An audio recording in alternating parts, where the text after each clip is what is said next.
obtain citizenship. Like most black folks, who are undocumented are like, well, if I become a citizen today, like I'm still gonna get profiled by cops, I'm still gonna get hounded by the police, I'm still gonna have the same, socioeconomic indicators. Like citizenship isn't gonna protect us from the American empire and its effects, right? So I think that's one of the reasons that I think it's really important to have us in these conversations around migrant rights, because we add, I think, a very sober perspective on what citizenship truly means. Because, Trayvon Martin was a U.S. citizen, right? Eric Garner is a U.S. citizen. Did that make him any safer? And so I think we add that kind of element. But beyond that, and I really want to get into this, awkward, courageous conversation part. And this is hard for me to admit, but I think it's really important to go there. I remember what I want to say is I had to learn how to be black in a specific American context. I didn't know what it meant to be black in America. I was just black. Being black in America is very different.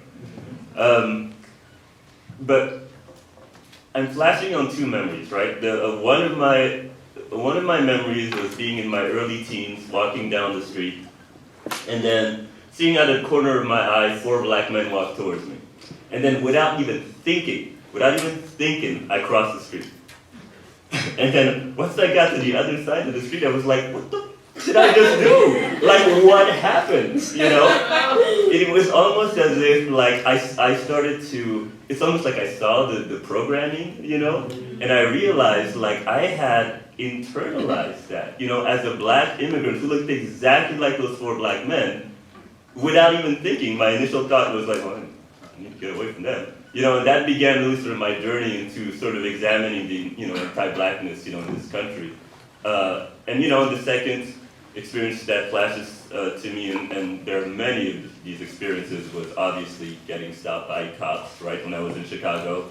As an organizer, I was doing some anti-war organizing, and I was walking down the street, and, a cop sort of screeches to a halt in front of me, pulls out a gun, tells me to get on the effing ground, and starts searching my bag. I was actually reading the autobiography of Gandhi at the time, and he pulled it out, and he was like, what is this? I'm not sure he was, ready for that. But I know exactly. It's a Gandhi gun. But not only did that make me obviously angry, but one of the things that he told me that stuck with me all my life was once he figured out that I wasn't the suspect he was looking for, one of the things that he told me was, I'll get you next time. Yeah, and that's when it clicked, in me. It was like, you might be an immigrant, right? But first and foremost, you're black. So you need to get right with that, you need to understand what that's about, and you need to join in solidarity with other folks who look like you, because we're under the same oppression, so. Why you gotta go say my thesis? That's literally my thesis, black first, immigrant second. Right. And I think that is the crux of it all. So, for example, right, when we think about there's always this the criminalization of immigrants, right? And within that narrative, there's never the criminalization of blackness, right? And not just about the criminalization of black immigrants, but the criminalization of blackness in its holistic form in the U.S., right? Not talking about African Americans and black immigrants. So there's never that conversation. And I think that one of the ways in which I've experienced people excluded me out of this immigrant rights movement is because of literally it's a discombobulation. It's oh, you're black, but you're also saying you're immigrant. No, I don't get what that means, right? So there's a lot of questions around where is your loyalty? Where are you standing? And who are you, right? And this is within the immigrant community, right? So the irony is that we like want to say how we hate when like white people are like ask us where we're from and like always like right, but we're doing the same thing within our community based on like anti-blackness, right? And so the ways in which we're criminalized are not the same. So in terms of like brown Latin American people or just in general non-black immigrants, the criminalization is even like the way that overwhelmingly they're becoming like gaining criminal records is through entry and re-entry, right? So to be here illegalized is your unauthorized presence, right, is a civil infraction. So that's what immigrants oftentimes base our good immigrant like discourse on. Listen, I ain't do nothing wrong, I'm not a criminal because I just came here to like do well, my family came here to do well. Like we're not criminals because this is like a civil thing. Like this is not having to do with the criminal justice system. That is the narrative, right? It's a civil infraction. The ways in which Latin American brown immigrants actually gain criminal records is through the fact that entry and re-entry has been felonized, right? So literally, yes, you are getting a criminal record, but it's still based on the logic of it's about your movement, it's about your immigration status. Like you gain that criminal record and that does make you a criminal because you have a record. But on the other hand, it's still based on the fact that you're trying to get in, it's on your immigration status. The flip side of that now is black immigrants. Like there has been some activity at the US-Mexico border with Africans going to South America and moving up and going through the US-Mexico border. That has been a thing. But overwhelmingly, the ways in which black immigrants are like becoming criminalized is different. And it's based on the war on drugs, right? So Jamaicans, for example, listen, I got my green card and I was like, yes! I go to school now. Then I was like, oh shit, I'm Jamaican. Damn, like in that discourse, it was like, oh damn, like that means you're like it's a reminder you're black, right? So and like when I thought about that, I was just like, right. And my community is like Jamaicans get kicked out every day. Like I think from 1996, like 1 in 24 legal permanent resident has gotten kicked out, right? So it's a racial and gender removal program. For Jamaicans and for like just like many black immigrants, and it's based on the war on drugs, right? The convergence of the criminal justice system with the immigration system. And so what that means is that there's a way in which that brings us into closer proximity to African Americans that overall I think our community wants to be, right? Like we want to base our good immigrant discourse on how we're not African Americans. Right? But like the whole connection between black immigrants and African Americans is not like the ethnicity crap. It's that you're black. Like so like for my black immigrant community, it's like, how do you think African Americans became African Americans? The gumbo? Like no! Like it's like that experience of racialization, right? Like that we're running from, that's exactly what's happening to us now. So I feel like how do we explain running away from that? Like you think that like not wanting to live next to them is like gonna like solve that issue when it's systemic, when it's top down. And so I feel like it's just a discourse that needs to really be talked about. Like when people say the criminalization of immigrants, like they're not talking about black immigrants. They're talking about brown Latin American immigrants. And like because that literally is a criminalization of immigration to like to make it a felony to like re-enter and to enter like unauthorized versus oh damn I was selling marijuana, I had 3 pounds of marijuana and now like I just got kicked out because I'm a criminal alien, right? And I just feel like this criminal alien discourse is based upon blackness because black people get kicked out that way. Like if you look at the numbers, that's how black people get kicked out. So it's just we are basically what I'm trying to say is that we're not all illegal in the same way. We're not all aliens in the same way. We're not all immigrants in the same way. And that's because racialization doesn't work in the same way. Because immigration is at its core about race and racialization and racism. We're not all racialized in the same way. So when people like use these terms like immigrants unite, it's like, what immigrants are you talking about? Because when you look at me, you're not thinking immigrant, you're thinking black. All you see is black. How do you interact with that? How am I supposed to trust you? Like, to talk about freedom? No. And yeah, I mean, to like add a little bit to that, and just sort of like the anti-blackness within like the POC immigrant community. I remember when I first got to this country, we were, the neighborhood that we lived in, we had black neighbors on both sides. And I remember every time my family would hear about somebody that we knew getting arrested and going to detention, my mom and my dad would always say like, oh, but why? Why is this happening to us? We're not like the black people. Like, we're not sitting around drinking, we're not sitting around smoking, and so that I think captures a lot of what, of what that anti-blackness within like the POC immigrant community looks like. And so to move on a little bit, I wanted to ask y'all, what do you think are the key issues that affect the undocumented community that not enough people are paying attention to? Okay, I can start with this one. I think that, a lot of the times we see immigrant rights movements, right? And we want to hear them, we want to be there for them, but we don't know how. And I think a lot of the reason is because there's a lot of mental health issues in our community that people aren't addressing, that don't come just from migration, but that come from other systemic roots, like racism, like blackness, like gender.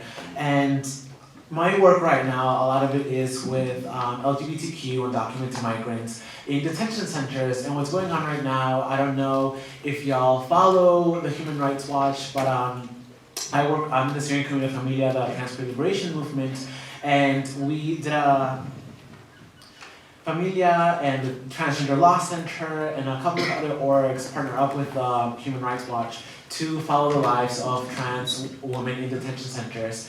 And the findings were horrific, right? 25% of the sexual assault, sexual abuse cases inside the detention center are of transgender women, but there's only one transgender woman for every 500 detainees. So what does that say about, it's not even just transphobia, but it's also like an anti-woman rhetoric, because these people are women. It's not like, oh, you're a man in a dress. No, these are women that are being raped, that are being harassed, and that are being shot. And I think that in our immigrant community, it's not just trans folk or queer folk, it's cis women as well. And that's something that we're not talking about, how a lot of the people behind the scenes that have skyrocketed the immigrant rights movement have been women, and a lot of them have been indigenous women from all over the world.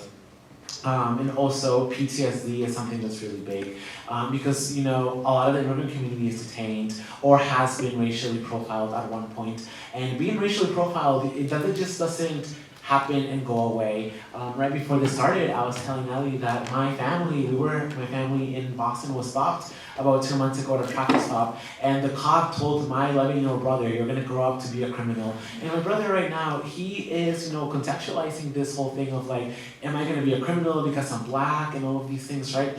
And at a very young age, we are teaching people of color, whether documented or not, whether immigrant or not, that there is something inherently bad about them. And this is how white supremacy manifests. And a lot of us have to do that really heavy work of working through that internalized blackness, right? Like I had a lot of internalized blackness as a light-skinned person that was from Mexico, because I was like, no, I am not black, I'm Mexican. And it's like, no, honey, like, you're black. And a lot of it comes from, from your need to survive is your need to see like, okay, this is what society sees bad about me, so I need to get rid of it. Like, I need to lose my accent. Like, I need to lose my queerness. Like, I need to lose my blackness.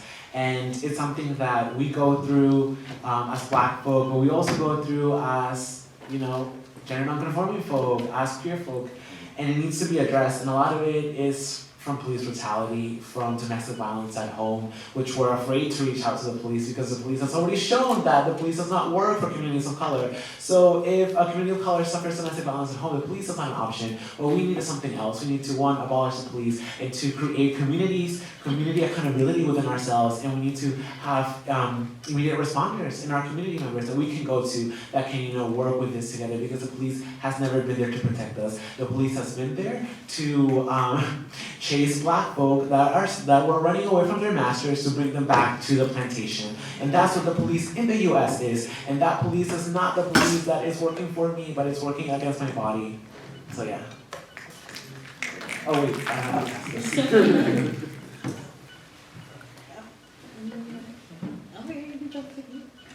So, what's not being talked about in the undocumented community? So, two things. I think what's happening at the border is not being talked about. And I think that it's important to be talked about, right? Because the border laws have been applied to people in the interior. And it's been moving in that direction for the past couple of decades. And so the complication with that for the community is that the claims making for why brown Latin American people are not criminals and why they should be able to stay. The reason why they should be able to stay, that like these anti-deportation cases is oftentimes about blah, blah, blah has been here for 20 years, right? Blah, blah, blah has 2 US citizen children. And so it's, the justification, right, of I like deserve to stay because I've been here for this amount of time is like is in complete tension with the fact that like people at the border are just like if you have only been here for 2 weeks, like it's those numbers are not even being counted as a deportation, right? So you have removal, like the order of removal, and then it's like, which counts as a deportation, and then like you have like voluntary departure, which looking at these DHS numbers, don't believe the way they do their research, because like we're talking about, oh yeah, we have like 300,000 like deportations a year. No, we have probably twice that, because it's at least 200,000 a year, people who are getting snatched up because they're like at the border, right? And they're not being counted because it's like, oh well, if you've been here for less than 2 weeks. So basically what I'm trying to say is that like the claim, based on our claims on how long we've been here is wrong, right? Because it's excluding people who are coming for the same reason we came, right? Which is that our money is here. You took my money and I'm coming to get it. So it's like basically what we're doing is harmful like to the most vulnerable people who like have just immigrated, right? So if we're still like so much like involved with, oh like I've been here for so long I don't have anything, like, and we miss the fact that people who just came like a day ago, like in that moment, like they are more vulnerable than us. Because remember what it was like when we first came and I was getting made fun of because of my Jamaican accent, like just remember how like vulnerable like I was then. So it's like, what is this immigrant rights movement if we are not focusing on the people who are like the newest arrivals, who have to come into this hellhole that we're still trying to figure out what the fuck is going on? Like, what about them, right? And it's important, not just because it's about them, but just on the basis on the self-interest, it's important for us because the border laws have literally become the laws that are like also like regulating immigrants. Like, I mean, that move is there. So in not paying attention to what's going on at the border, to these voluntary departures and like these like different like laws about, oh, like if you're like been there for less than 2 weeks, we can just like, we can snatch you up and throw you back over the border and then like, ooh, we're not gonna count that in our numbers, like that's a problem. So that's one thing, because we're basing our claims of staying on that. On erasing people who are the newest arrivals. Furthermore, one of the reasons we're doing that is based upon the idea of being assimilable, right? Like, so we are better than those people because we no longer have our accents. Like we make white Americans less uncomfortable without our accents, and like because we kind of like are like more situated here. And so it's still a racialized narrative. Like they deserve to be like throw them back over the border. They deserve it because it's gonna protect me. Because it's less of us that white people have to be like anxious about. But also, well, we deserve it because we did all of this work to become palatable to the white like empire. And they it's too much work to have to take them in and have them do that. So better them than me. Like it's a problem. So we have to look at the border. The second thing is the criminal aspect, right? We also the other narrative is please let me stay because I'm not a criminal. And I think that of course it's anti-black because again, the people who are there's two different things, right? What's happening in the racial imaginary and then what's happening on the ground.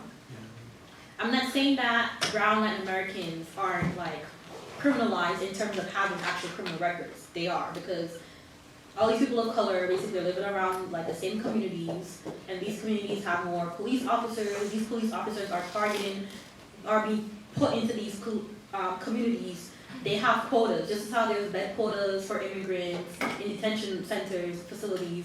There are quotas in the criminal justice system, right? New York is crazy. So the New York numbers are crazy. So basically, I'm not saying that they don't get criminal, they don't catch criminal records, but the way in which in the imaginary black people are racialized as the criminals, right? It's kind of so brown people are kind of racialized as the prototypical immigrant, right? And it's this whole illegal Mexican who is a man, right? That's what it is. Yeah. And then black people are racialized as criminals. And it's also this whole black man who's a threat to the community in the state. So it's kind of that's the popular racial narrative, and the discourse oftentimes surrounds that. So it's when immigrants, black and brown, make claims to stay on the fact that we're not criminal, we don't have criminal records, we're not criminals, it's a problem because it's anti-black, but it also doesn't help brown people get to freedom either, right? So I think that the time frame, I deserve to stay because I've been here for 30 years, and also the anti-black discourse that is the subtext of I'm not a criminal, so I deserve to stay, are two things that we're not talking about enough. And it's urgent because the build-up from the 1990s, literally it was easier to be an immigrant under Reagan than it was under Bill Clinton. Do y'all realize that? Literally that 1996 law just killed us.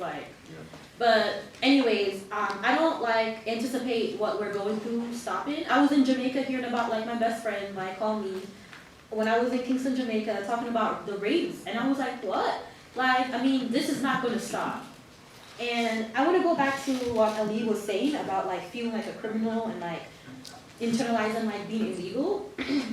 So I did I understand what you're saying, and that happened to me too.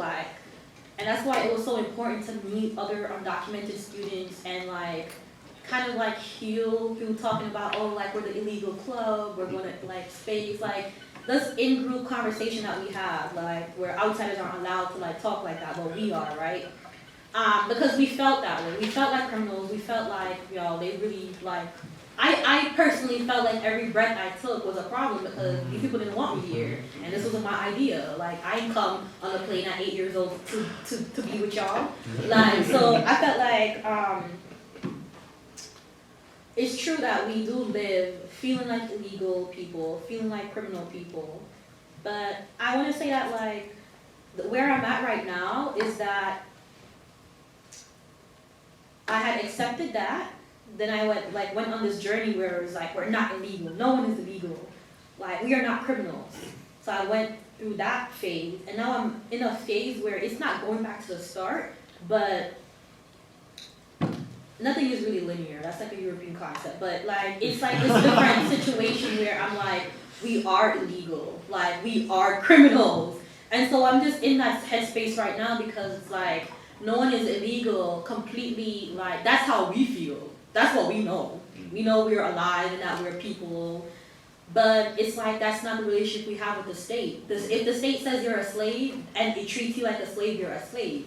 If the state says that you're an alien and Kamika, this is your alien number, I have my A number. I'm an alien. Like I'm not gonna like. So I've just been at this point where I'm like I'm no longer like into this. Like I wasn't like I'm like let's say undocumented. Like I mean I like it's more now a cultural kind of a activist thing where we say like. Oh, like, don't be offended to say undocumented instead of illegal. And I understand that logic, of course, like, but I'm just, like, personally in this zone now where I'm like, well, I'm a criminal, I was illegal, and I'm a descendant of slaves. And I feel like I'm in that position right now because, like, having conversations with, like, my black friends at Hampshire and just, like, having conversations with black people and just, like, I guess learning and stuff, I just come to realize that, like, so, like, the way you self-identify, like, that's great, but that doesn't help you get free. Like, you have to understand that the enemy says that this is how they legally have structured you in. This is what they personally think about you, and, like, you have to face that. Because, like, I've just come to realize that, like, if you want to get free, I feel like you have to do that by admitting that you're not free. And, like, I feel like there's hope that comes from that structure versus I'm self-identified as like undocumented and like a person of color instead of black. Like it's all of this like comfort words. No, like I was illegal and it sucked. Like, you know, I'm an alien. That sucks sometimes too. But like it doesn't matter because it's like there's no reason to sanitize the situation to make this state feel more comfortable. Like when I talk about like with me. When I talk about myself, I want to in these classrooms when these white people are studying my communities, I like, you know, I want to be able to say illegal. Like, and I want to be able to say it because I'm just like, I need to make y'all uncomfortable with what y'all have done and what y'all gain rewards from. Like, I need to say I'm an alien for you to understand that you're looking at a human being and you made me an alien. How you feel about that? Like, that's not my issue. Like, I ain't make nobody a slave. Like, you know, I want people to have to really like, you know, like break the dissonance and like reconcile what has been done. So that's just how I'm feeling about the no one is illegal discourse in the community and the we're undocumented and like unauthorized. It's like, no, I'm an alien.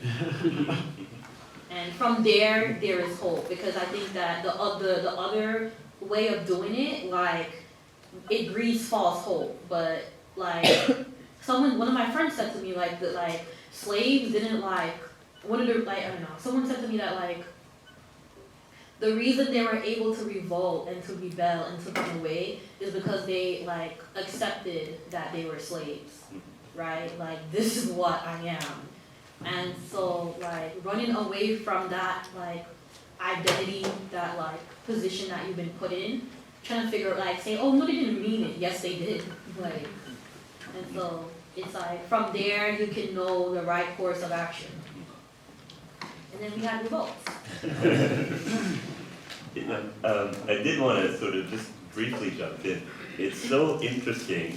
Kamika and I have never, met in person before UndocuBlack, and we've gone through exactly the same process of going from like, oh, I'm not illegal to like, of course I'm illegal. You know what I mean? Yeah. Like let's not deny sort of Right. what the state has actually done. And I think, if anything, I think that the greatest failure of the mainstream immigration reform movement is that dichotomy between sort of deserving immigrant versus criminal alien, which is only getting starker.